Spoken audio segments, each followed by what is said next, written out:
An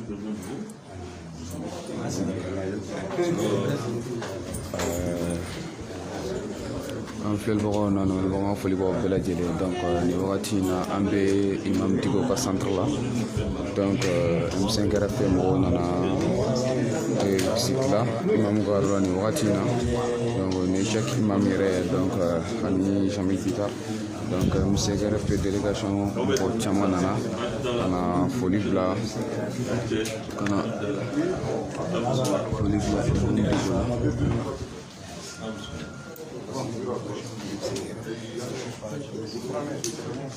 Votre attention s'il vous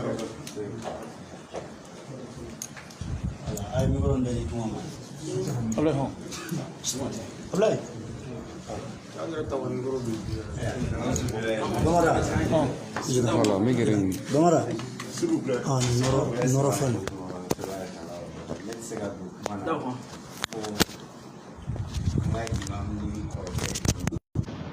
Aka yamaruya diyan. Yamaruya dir'i ma. Parce que n bɛ sira min kan bi cidenya de don. Ayiwa bisimila. Ni ci sira kun tɛ kanali wɛrɛw bɛ yen n bɛ se so kɔnɔ o tun bɛ kɛ cogoya wɛrɛ ma mais bi kɔni n bɛ sira min kan ci de donna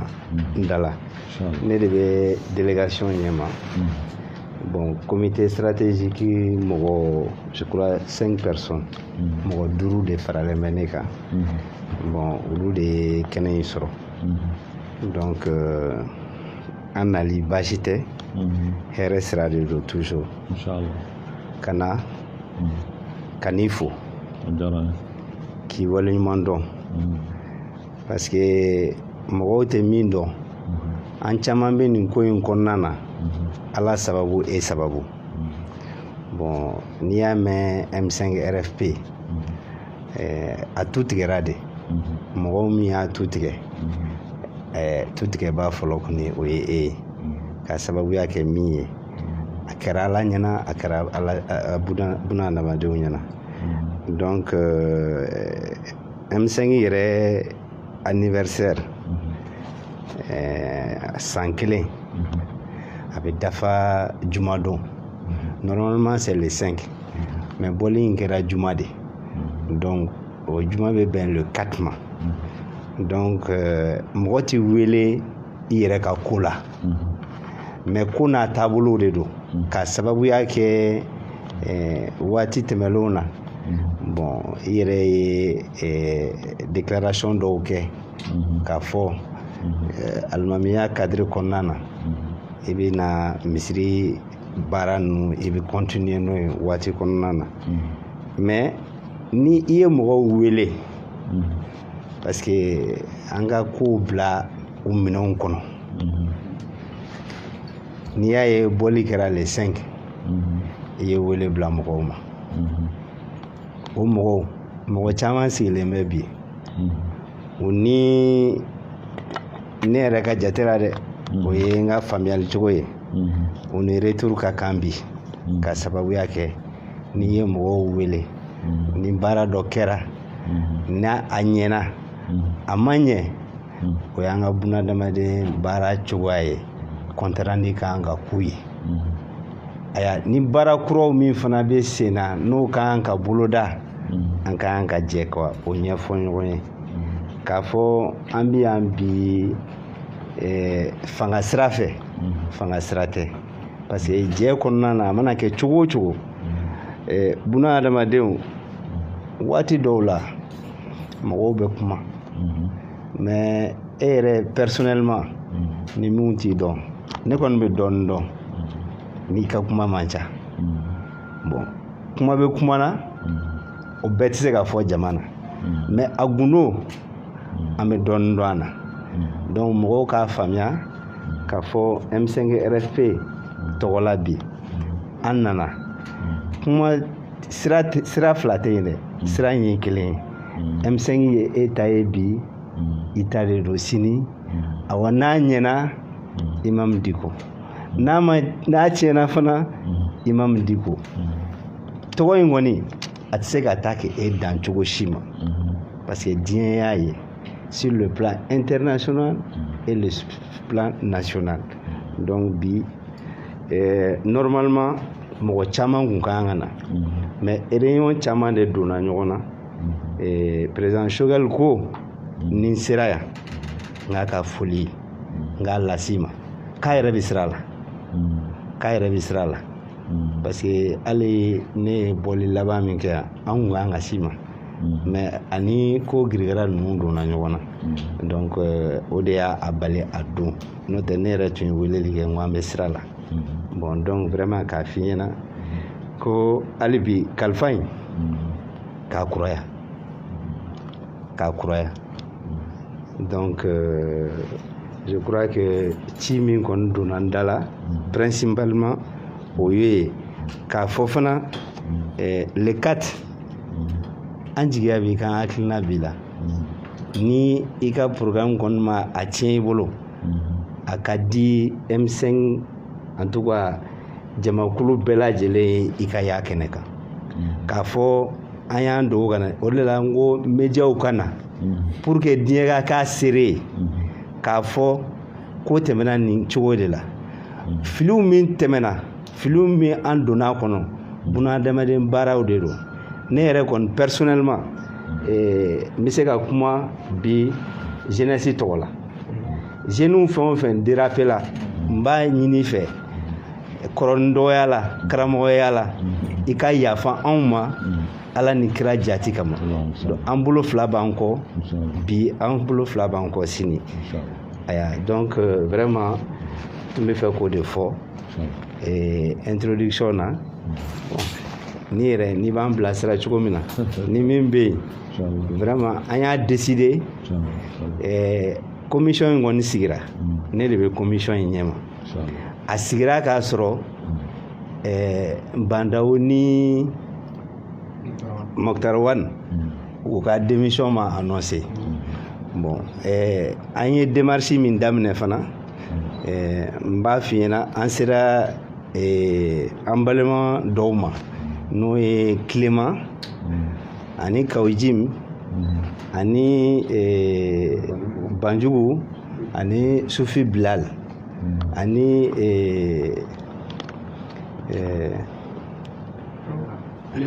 non Aïdara Chouala Baya Aïdara an sera o fana ma donc an kɔni an bɛ bɛn ni keleya de ɲini parce que y'an kalan o de la depuis ne yɛrɛ ni i ye ɲɔgɔn dɔn fo bi bɛn ni keleya an mana fɛn o fɛn i b'a fɔ an ka bɛn i b'a fɔ an ka wuli ka se mɔgɔw ma donc o ye hakili baaraw ye ne kɔni i ye n bilasira don caman k'a sɔrɔ bi ma se awa n ma sira in ma fara dɛ donc vraiment kana k'i fo bɛɛ lajɛlen tɔgɔ la hakɛto bɛ kuma in dɛ ni fili sɔrɔla a kɔnɔna na ne ka kuma de don saba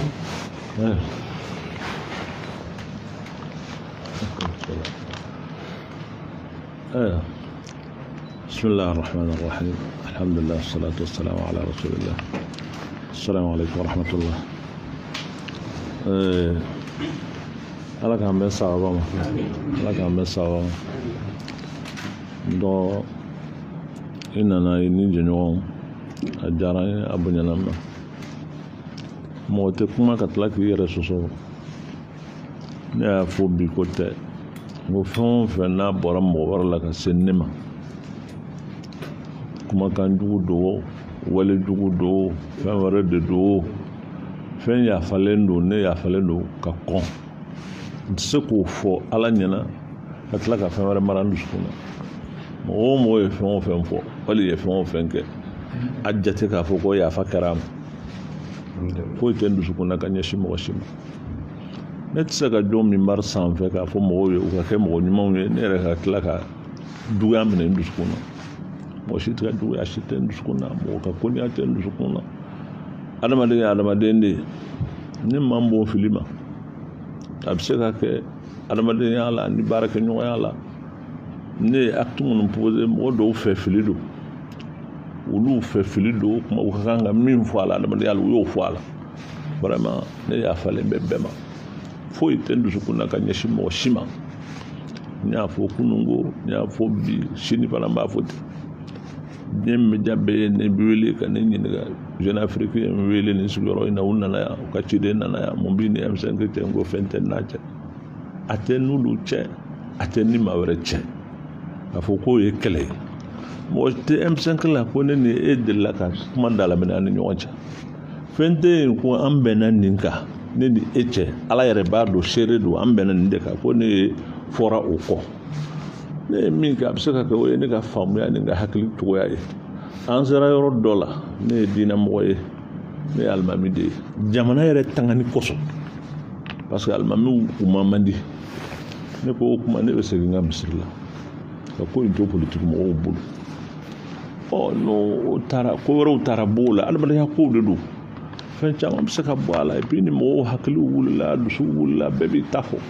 fɛn o fɛn fɔra o la ne kɔni fɛ vraiment o ye fɛn ye min tɛmɛna min ka gɛlɛn bi c'est le Mali an ka jamana de ka gɛlɛn n'a ye ne to nin sigi in na don dɔ la ka manifeste dilan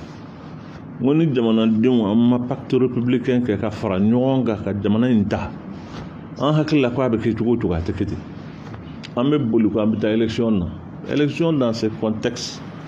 le taux se resserre contre le Mali an sigilen o tɛ a kɛcogo t'o ye dɛ an hami man kan ka kɛ fanga ye ko an ka fanga de sɔrɔ hami ka kan ka kɛ fɛn min ye n'an ye fɛn min sɔrɔ an bɛ jamana kisi cogo di k'a bɔ nin kunbala in na n'o de ye an wulikun ye n'o de ye an jijakun ye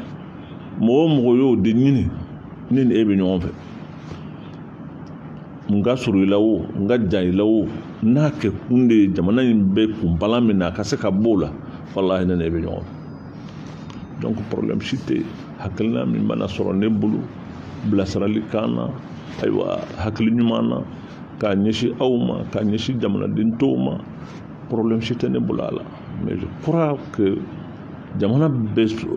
situation min na bi a b'a exiger anw kan ka wajibiya jamanadenw bɛɛ kan taire tout ce qu'on a comme haine comme rancœur a fɛn o fɛn b'an dusukun na k'a to jamana yɛrɛ kosɔn bi ka fara ɲɔgɔn kan parce que seul ensemble nous pouvons relever le défi mais ni jamanadenw ma bɛn ko la a tɛ ɲɛ dɛ bon mɔgɔw tɛ se ka bɛn n'u tɛ muɲu ɲɔgɔn kɔrɔ u tɛ sabali ɲɔgɔn kɔrɔ i ni mɔgɔ jɛra ni ko kelen y'a ye a tigi la ko a ma bɛn i ma dɔrɔn i n'a bɛɛ fara kɔrɔ ye k'a fɔ i ka muso furu ta bɛ caya dɛ i ni mɔgɔw ma jɛra don dɔ i bɛ fɛn dɔ y'a la min man di bon mɔgɔ tɛ se ka kɛ hadamadenya la n'i ye fɛn min y'a tigi la n'o kɔni ma taa e ji min sira fɛ dɔrɔn i bɛ sini kan fɔ i bɛ fɔbaliw fɔ o hɔrɔnya ni hadamadenya la anw ka jamana tabiya t'o ye a danbe t'o ye ko camanw kɛra vraiment c'est regrettable mais a kɛra il faut qu'on ait le courage de le dire adamadenw bɛ bɔ ɲɔgɔn bolo mɔgɔw bɛ se ka kɛ u ma ɲɔgɔn faamu k'a sɔrɔ aw ma se yɔrɔ dɔ la danbetigiya ni mɔgɔya ni hakilimaya la k'o bɛ ko la o ma kan ka fɔ il faut jamais insulter l'avenir parce que ni maa dɔ tɛ ɲɔgɔn faamu bi sini aw mago bɛ ɲɔgɔn na i ni dɔ ka di bi sini aw bɛ kɛlɛ diɲɛ b'o cogo de la kuma a kɛra sugu o sugu ye i tɔtɔ voilà il faut voilà l'extrême dans tout n'est pas bon kɛra fɛn o fɛn ye o kuma jamana in kɔnɔ an ka jija bɛɛ k'i tɔtɔ an ka jamana yɛrɛ de makara anw ka jamana in bɛ yɔrɔ min na bi anw de ka kan k'a makara mɔgɔ wɛrɛ tɛ dɛ anw wa ni anw ma ɲɔgɔn faamu k'a makara a jɔrɔ bɛ na dɛ je suis très heureux vraiment aw nana ne ka nin message fɔ aw ye ka profiter aw ta in fɛ k'a fɔ jamanaden bɛɛ bi an mago b'a la fɛn o fɛn b'an kɔnɔ an k'a kunu jamana yɛrɛ kosɔn voilà nos différents la a ka ca a tɛ ban o mais vraiment an k'a lajɛ ni jamana in bɛ se ka fara ɲɔgɔn kan cogo min ka nin étape min n'an b'a la ka se ka nin traverser n'o tɛ waati min don a ma nɔgɔn dɛ a ma nɔgɔn dɛ ce n'est pas le moment pour les détails le diable est dans le détail du détail caman ma kan ka lajɛ l'essentiel il faut aller vers ça c'est comment sauver notre nation qui est en train de s'effriter, qui est menacée aujourd'hui, l'existence même du mail qui est en cause. O jamana an ye kɛlɛ wɛrɛ sɔrɔ min t'an yɛrɛ dama kɔni ka bila ɲɔgɔn na ani diɲɛ bɛ ɲɔgɔn na maa wɛrɛw fana b'aw nɔfɛ aw yɛrɛ dama fana bɛ ɲɔgɔn na o ko bɛ dilan wa bon kuma ala ka hakili ɲuman di an bɛɛ lajɛlen ma ni fɛn o fɛn n'an bɛna kɛ ala k'a bɛɛ kɛ ɲuman ye ala ka yafa nɔgɔya an ye jamana ala k'a basigi ala k'a hɛrɛ caya ya rabbal alamin assalamu alaikum wa rahmatullah merci bien non bon kumakan min bɛ n bolo ko in na o ye nin ka dugawu kɛ hali bi fɛn o fɛn n'a bɛna kɛ ala k'a bɛɛ kɛ hɛrɛ ye ala k'a bɛɛ kɛ hɛrɛ ye jamana ka lafiya bɛ ko o ko la a bɛn bɛ ko o ko la a sɔrɔ bɛ ko o ko la ya rabbi ala ma o kɛra ala k'an ci ɲuman na voilà merci bien amin ya rabbi ala k'an ɲɛ min la amin ya rabbi ala k'an ɲɛ min la amin ya rabbi les jeunes aya mɛn a tɛ tɛmɛ nin kan dɛ vraiment c'est une encyclopédie don o don n'i nana i bi kalan nin siraw de jirala anw na o siraw de jirala an na n'an ser'u ma waati o waati tata bɛ sɔrɔ a kɔnɔna na aw yɛrɛ ye nin mɛn dɛ voilà je vous ai toujours dit que nin ye encyclopédie de ye inchallah ninnu tɛ sɔrɔ tubabuw ka gafew kɔnɔ ça c'est des leçons de la vie i y'a faamuya fulaw ko ten ko misi bɛ nɔnɔ to a fɔ joli to a yɛrɛ la ka nɔnɔ bɔ tiɲɛ kan bon nin bɛɛ b'a jira muɲu ni sabali an ka yafa ɲɔgɔn ma an ka sabali an kɔni an bɛ yafa ɲini maliyɛn bɛɛ lajɛlen fɛ mun tɔɲɔna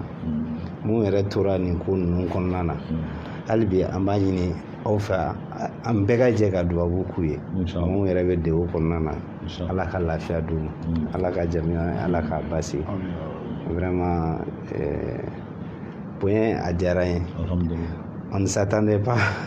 à moins que ça vraiment aw ni ce n dɔgɔnin bon n yɛrɛ denw fana bɛ voilà donc vraiment an n'u bɛ ɲɔgɔn kalama semasi cadre kɔnɔna na jawara ye la bon vraiment k'u bɛɛ fo n bɛ fɛ k'a fɔ fana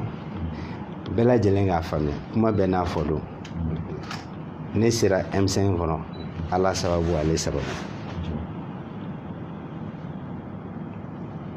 ni imamu kun ko ne ka bɔ M5 la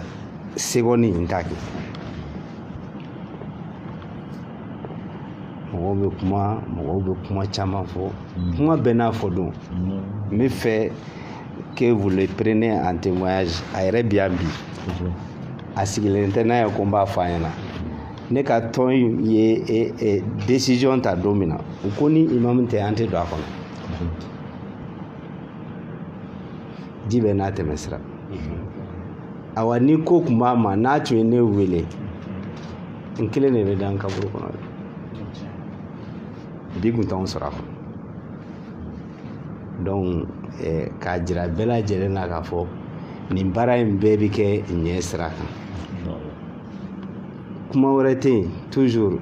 n dɔgɔ i muɲu sabali mɔgɔw fara ɲɔgɔn kan ni kumakan in bi tɛ peut-être sini a nafaw bɛ na an bɛɛ lajɛlen an ka yafa ɲɔgɔn ma donc bi kɔni tun y'a fɔ dɔ ye imam i bɛ yafa ma parce que je voulais vraiment ka nɔgɔ bɔ a la bɛɛ lajɛlen k'a faamuya k'a fɔ bitar M5 ala ta kɔfɛ a sababu ye e amina yɛrɛ a bɛ ko kelen de jira danaya min b'a ni ɲɔgɔn cɛ sabara a ye tiɲɛ fɔ n'ale m'a fɔ ne t'a fɔ a ɲɔgɔnna caman fana bɛ yen mais a fɔ kun nafa jumɛn b'a fɔli la parce que ne ma bɔn M5 la ko kɛlɛ kɛra ko fɛn dɔ kɛra imam la o ma bɛn a ma o ma k'a la o kabini an jara mɔgɔ si ma dɔgɔyama ta ka ne sɛgɛrɛ a ko in kɔnɔ a bɛ se ka kɛ ne ka hakilina dɔw ni n ka faamucogo dɔw ne y'o kɛ o ma faamu mɔgɔ dɔw fɛ est-ce que i mɛn ni min ma faamu mɔgɔw bɛ se ka interpréter o cogo la mɔgɔ b'o faamu vraiment c'est humain pour cela ne ma a commentaire kɛ ma jaabi ma fɔ kariw ye nin fɔ ma nin fɔ non je crois que parce que c'est la vie voilà ko dɔw bɛ se ka gɛlɛya bi sini a bɛ nɔgɔya anw ye min kalan moi je suis un homme de foi donc ne ka réaction ni mɔgɔ wɛrɛw ta ma kan ka kɛ kelen voilà anw ye min kalan ni maa jɛra n'i y'a kɔn cogo o cogo a kɔn k'a dan hakɛ la i bɛ maa dɔn kɔ bi sini o bɛ k'i jɛɲɔgɔn ye n'i n'a jara fana cogo o cogo i janto a ka kɛ hakɛ la i ni maa bɛ se ka ja bi sini aw bɛ goya adamadenya taabolow de don c'est des choses de la vie donc moi j'ai été enrichi n ye fɛn caman faamu n ye fɛn caman sɔrɔ n ye jamana dɔn n ye mɔgɔw cogoyaw dɔn j'ai vu la réaction des gens par rapport à beaucoup de situations min y'a to j'ai compris pourquoi notre pays se trouve dans cette situation et nous avons besoin aujourd'hui de tirer les leçons ni hakilima kɔni ni ko y'aw sɔrɔ n'a b'a la ɲɛni de kosɔn hali n'a gɛlɛyara a ka kan ka leçon de tirer à la pour que sini a kana bi a ɲɔgɔn na et aujourd'hui c'est tout le Mali qui doit tirer les leçons vraiment de ce qui s'est passé du parcours qu'on a eu des erreurs parce que nous sommes humains et tout le monde est perfectible a tɛ ko ne ye alimami ye ko ne tɛ fili n ka kow la non n bɛ se ka fili comme tout le monde voilà n'i filila mɔgɔw bɛ se k'a faamu cogo dɔ la bon olu fɛ i filila a bɛ se ka kɛ e yɛrɛ fɛ i ma fili nka olu kɔni fɛ i filila et c'est humain ça se comprend don min ale bɛna don a kɔnɔ a nana ne de fɛ a ko ne tɛ taa mɔgɔ wɛrɛ fɛ dɛ n bɛ na e de fɛ ne bɛ don n'i ka sira de ye n'i ko an ka don ni don min i b'a fɛ k'an ka bɔ a fɔ ɲɛna miniti kelen t'a k'a la wallahi a ye min fɔ a y'o de fɔ ɲɛna n ko t'a don ɲɔgɔn ko camanw kɛra a la n'an kumana ne b'a fɔ a ye ka sabali ko in tɛ ɲɛ sabali kɔ anw ka jamana bɛ situation min na bi a mago bɛ sabali la mɔgɔw dusu ka kalan mɔgɔw cogoyaw tɛ kelen u ka tempérament tɛ kelen mais les choses difficiles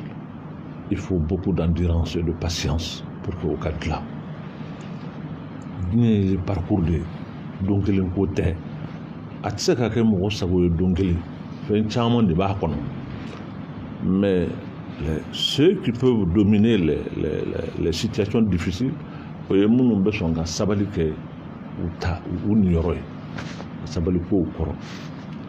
ni sabali kɛra ni ala sɔnna ko a bɛ dilan o hali an filɛ nin ye ko minnu na n'a bɛ mɔgɔw kɔnɔ k'a fɔ ko ayi a tɛ se ka ɲɛ cogo si la non pourquoi pas faut jamais qu'on sous-estime moi je suis sûr et certain ni ɲininkara tuma o tuma n b'a fɔ mɔgɔw ye si on interroge le génie malien ça va nous sortir quelque chose min b'a to jamana in bɛ sira sɔrɔ ka bɔ nin mais condition min b'a la o ye ka sabali ɲɔgɔn kɔrɔ ka muɲu ɲɔgɔn kɔrɔ an bɛ nin ko in na bi sini mɔgɔw ka wuli ko dɔ kɛra dɔrɔn bitari ye nin fɔ a ma bɛn a ma ka sin ka a ye fɛn o fɛn kɛ ɲuman na ka ɲinɛ o kɔ o yɔrɔ bɛɛ hadamadenya tɛ dilan ten dɛ il est humain hadamaden don a bɛ se ka fili a bɛ se ka ko dɔw ye o ka ɲi mais mɔgɔw ka ye cogo la o tɛ fɛn ɲuman ye ɔ ni a ye ka ɲuman in bɛɛ fili la ko kelen kama o tigilamɔgɔw tɛ se ka ko dilan dɛ ko mɔgɔw ka sabali ɲɔgɔn kɔrɔ moi vraiment je le félicite parce que bi tɛ dɛ n'i y'a ye a taamana ka na n ma bi parce que a ye sira min ta kabini o don a ma sira in tigɛ waati bɛɛ a bɛ na n ma n kɔrɔ i tɛ se k'i sen bɔ nin ko in na n kɔrɔ i tɛ se k'i dabɔ nin ko in na nin ko in a bɛ dilan o nin ko in ne bɛ na o a bɛ mɔgɔw sira taama a bɛ fɛn o fɛn na n b'a kalama an ma tigɛ ɲɔgɔn na o de y'a to o tɔɔra anw ni ɲɔgɔn cɛ o kuma a ka jɛ la il faut k'a ka ɲɔgɔn boni a ka muɲu ɲɔgɔn kɔrɔ a ka sabali ɲɔgɔn kɔrɔ a ka sɔn ɲɔgɔn ye ni discipline tɛ jɛ min kɔnɔ sɔn ɲɔgɔn ɲɛ tɛ jɛ min kɔnɔ o jɛ tɛ se ka ko mɛnɛ dilan non a tɛ se ka ko mɛnɛ dilan n'i y'a ye diɲɛ mɔgɔw ye armée dilan ka discipline k'a la wa diɲɛ yɔrɔ o yɔrɔ n'i taara i bɛ taa sɔrɔ fanga bɛ armée de bolo c'est pas autre chose c'est parce que ils sont soudés olu de kelen de ye jamakulu ye min faralen bɛ ɲɔgɔn kan a bɛ f'u ye min bɛ ɲɛfɛ n'o ye min fɔ bɛɛ ka to o de y'a to fanga b'u la o ni bebe marfata ka taa ci fana tugu min gadi u se malawa mais ni hadama dum farala ɲɔgɔn ka sɔn ɲɔgɔn ye a taara yɔrɔ o yɔrɔ a bɛ sira sɔrɔ ko in bɛ dilan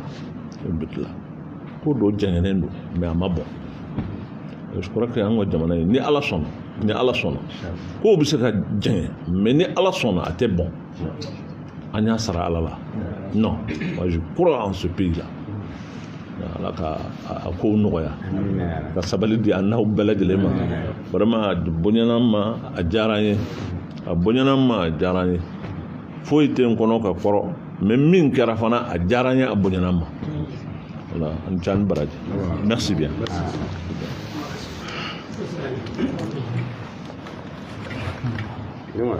Ça va, alhamdulillah. Non, on peut tirer avec des doigts. Kaga doa mi. Moro tɛ duwawu kɛ ten dɛ n ko mori tɛ se ka duwawu kɔni tɛ ala ma hinɛ la baara ko duwawu k'a bɛ san ne dɛ kuma in kɔni bɛ se ka d'aw ma n'i ko ko mama ko duwawu kɛ aw ko k'a bɛ san ne dɛ joli bɛ bɔ si kɔnɔ Non, ne ye duwawu ɲini parce que ne bɛ n ka so peut-être ale t'a dɔn ne ye Kalifa Dunbiya mɔden de ye Kucala Kalifa Dunbiya o mɔden de ye Kucala Kalifa Dunbiya a Kucala Sogomugu la kosɛbɛ kɛ voilà c'est pourquoi donc on va vraiment non a kun man ka na ɲɔgɔnna mɔgɔ ta n b'a bila da la ne b'o bisimila o ni mɔgɔsɛbɛ y'a sigi ne ta ayiwa bisimila rahman rahim allahumma salli ala sayyidina muhammad في الأولين وصلى على محمد في الآخرين وصلى على محمد وآل محمد على إلى يوم الدين اللهم ربنا تقبل منا إنك أنت السميع العليم وتب علينا إنك أنت التواب الرحيم اللهم وفقنا لما تحب وترضى واجعلنا من أوليائك المقربين ومن عبادك الصالحين صل اللهم على عبدك ورسولك محمد وآله وصحبه وسلم سبحان ربك رب العزة عما يصفون وسلام على المرسلين والحمد لله رب العالمين Amin. Allah ka duwawu kɛ. ala k'a ɲɛ Ala ka jamana ɲɛma jɔ. Merci vraiment. Ok. ala ka le 4 juin yira an mago bɛ imam yɛrɛ ka ye kɛnɛ kan le 4 ayiwa ala ka don jira On lance l'appel imam. La cohésion sociale autour du Mali. Pour que Mali ne soit pas il y a des défis à relever. C'est vrai que à cause de Bérom Nabi, il va falloir que les gens tairent tout ce qu'ils ont pour se mettre ensemble.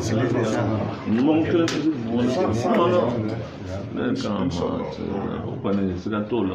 Bon, vraiment. On m'a dit une belle gueule fait ni ala son inchallah le 4. Nala yo dira ngana na. Comme abebe ni M5 yere ka aywa san yeleme. Bon, ajara ala ye fana aka ken ni contexte in kon. Bon, bebe fara ala de la. Voilà, bebe fara ala de la. Amba ni belle gueule fait ni ala son juma ni juma sella. An bɛ ɲɔgɔn kun bɛ yɔrɔ kɔrɔ min na n'o ye place de l'indépendance la bɛɛ lajɛlen ka taa maaw k'a dɔn k'a fɔ ko maliyɛn ye maliyɛn ye hɔrɔnya b'an na dignité b'an na danbe b'an na n'a gɛlɛyara an ye min fɔ nous sommes debout voilà an jɔlen don ko o ko b'an kɔnɔ ni maliko de nana ni ala sɔnna bɛɛ bɛ jɔ wa an ka dira diɲɛ na k'a fɔ ko an jɔlen don alama o kuma an bɛ welewelemada kɛ bɛɛ ye ni ala sɔnna le 4 n'o ye juma nata in a diɲɛ k'a dɔn k'a fɔ ko maliyɛnw u jɔlen don voilà ni ala sɔnna inchallah voilà ala sɔnna wa ni ala ma an ka jɔnya jɔn kan ni ala sɔnna inchallah an bɛ a kɛnɛ Alhamdulillah. Ala k'i ban kɔrɔ. Amin ya rabbi. Ala yini bɛ sigi. Mashallah. Diko ka fali jara. Mali la jɔ. Bayigo anjata jawara oui bon mɔgɔ si ka nin den kana don oui nin kɔ bayigo photo minɛ photo minɛ ka ko wɛn interview do ayi juma kan interview ah tigɛ dɛ ayi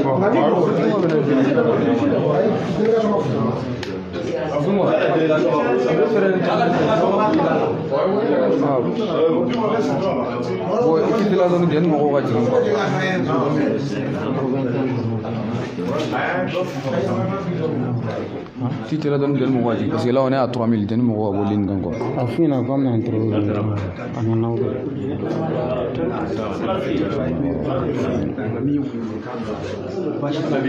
Donc toujours mbalma fana be chaque imam diko fe no aka centre là donc M5 délégation dans la folie ka ira la ka fo le 4 ni ala sonama ou bena commémoration ke donc c'est que M5 ka san yelama ka se ko nyana jege place de l'indépendance là ko bela jele nga ñogon soro donc Mamadou diko re appel lancé bela jele ma ko bega ñogon soro no ni ala sonama mbalma ke dunga bena wala like ka adawt loko ka se ka fumali soro la ko sabe inshallah non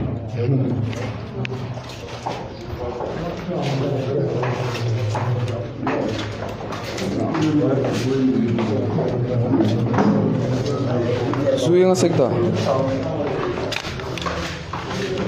inshallah mbal ma ke dunga ñinga donc abena wala wala gagné rencontre mi grâce imam Diko fait avec la délégation du M5 RFP.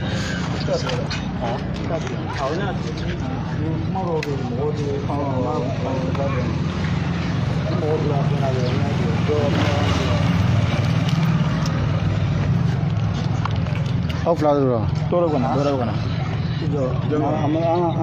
micro do bodo ne ba men bolu lawo ami micro balanna ide pied botu ne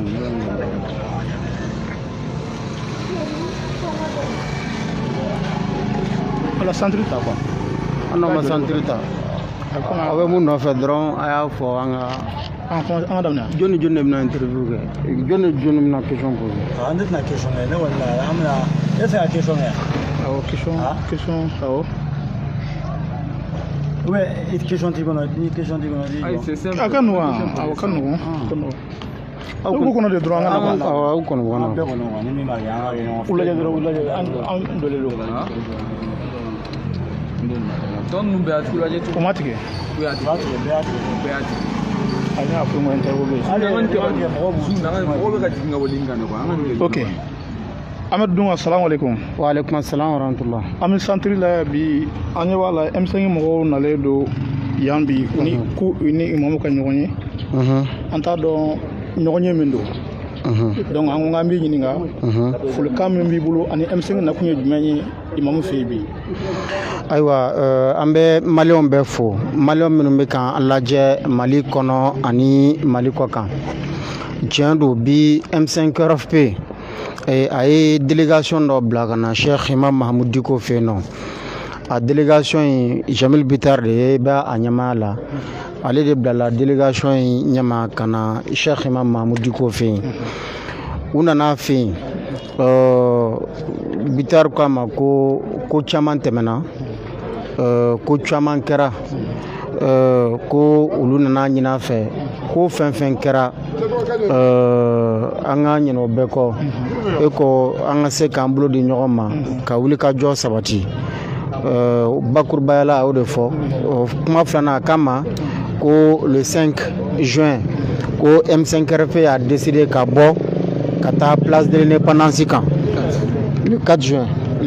n y'o de fɔ le 4 juin ko M5 RFP kan ka bɔ ka taa place de l'indépendance kan ka taa litu mun kɛra ka taa fɔ maliyɛnw ɲɛna halisa jamana in mɔgɔ bɛ a don bɛɛ la le 4 juin maliyɛnw ka ɲɔgɔn sɔrɔ place de l'indépendance sanfɛ pour que ka ɲɔgɔn minɛ k'an ka jamana in bɔ bɔrɔrɔ halisa kuma sabanan Bitar kama ko a b'a ɲini Cheikh Imam Mahamudu Diko fɛ ko fɛn fɛn kɛra sabula adamadenya ko don kuma dɔ la maaw bɛ fɔ ɲɔgɔn kɔ kuma caman bɛ fɔ donc ko jeunesse tɔgɔ la k'a bɛ yafa deli Cheikh Imam Mahamudu Diko fɛ imam kama yafa mun fɔra ale yafalen don adamadenya ko don waati dɔ la i bɛ ko dɔw kɛ maaw t'a faamu walima maaw yɛrɛ kɔnɔ k'a fɔ i man ka ko dɔw kɛ fɛn fɛn kɛra n'an ko k'an bɛna don a kɔnɔ détail don karisa y'a kɛ tan karisa y'a bɔ tan ko kɛra tan n'an ko k'an bɛna don bɛɛ kɔnɔ o détail de imam ko ko imam jamana in bɛ waati min na lahala min na bi an ka bɔ détail kɔnɔ